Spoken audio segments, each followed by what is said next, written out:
July August আন্দোলনের মধ্য দিয়ে বাংলাদেশে নতুন রাজনৈতিক দলের আত্মপ্রকাশ ঘটেছিল।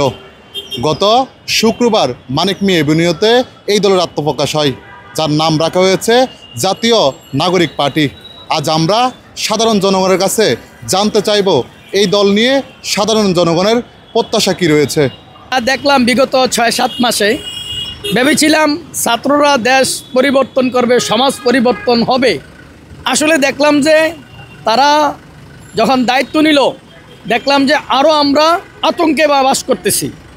আমি চাচ্ছি আগেও যেমন ছিলাম এখনও কিছুটা তেমন আছি, দেখা যাক কি হয়। না, ব্যাপারটা তেমন না, মানে আগে যেমন ছিলাম এখনও তেমনই আছি, মানে কিছু কিছু কাহিনী আর কি চেঞ্জ হচ্ছে। রাজনীতি এটা যার যার মূলত এটা নিজের স্বাধীনতা, তারা করতেই পারে, কিন্তু রাজনীতি করুক। রাজনীতি করাটা মূলত হলো যাদের পেশা মনে করে, যারা রাজনীতি হিসেবে যদি কোনো ফয়দা লুটাতে চায়, এটা তো রাজনীতি হলো না। রাজনীতির মূল ধন হতে হবে আমাদের নবী কীভাবে দেশ চালাইছে। যে সরকার আছেন ইনি তাড়াতাড়ি নির্বাচন দিয়েই চলে গেলেই বেশি খুশি হব।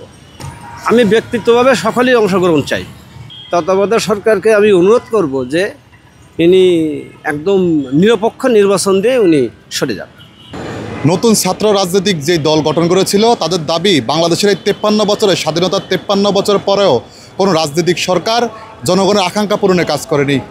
তারা জনগণের আকাঙ্ক্ষা পূরণে কাজ করবে। আর জনগণের চাওয়া, যারা জনগণের জন্য, সাধারণ মানুষের জন্য কাজ করবেন, তাদেরকেই জনগণের ভোটের মাধ্যমে নির্বাচিত করবেন বাংলাদেশের প্রতিনিধিত্ব করার জন্য।